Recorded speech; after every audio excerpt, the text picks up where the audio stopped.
ఒక ఆడపిల్ల తనదోని తను బస్సు దిగి వస్తుంటే అకస్మాత్తుగా ఒకడొచ్చేసి చెంప మీద చెల్లుమని కొట్టేశాడు. ఏం చెప్పకుండా లేదు.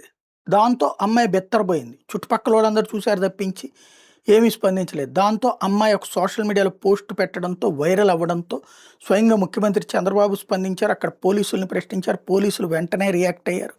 ముందు బాబు గారు అడక్కముందే వాళ్ళు ఆ సోషల్ మీడియాలో అది వైరల్ కాగానే వాళ్ళు రెస్పాండ్ అయ్యి వాడిని పట్టుకున్నారు. తీరా చూస్తే అతను దీక్ష కూడా తీసుకున్నట్ట.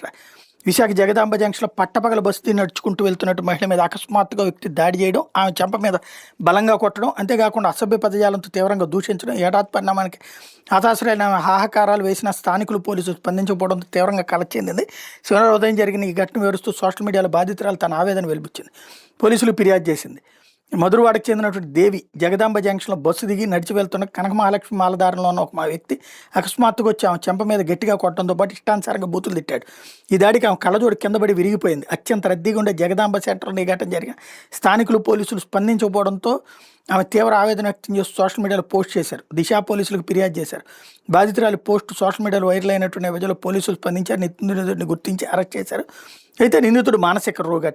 ఇది విశేషం ఏంటంటే అదేంటో ఈ మానసిక రోగులకి దీక్ష కూడా తీసుకోవడం తెలుస్తుంది. మానసిక రోగికి తప్పు చేసినటువంటి తప్పించుకోవడానికి మానసిక రోగం అనేటటువంటి ఒక కొత్త సాకు చూపెడుతున్నారు.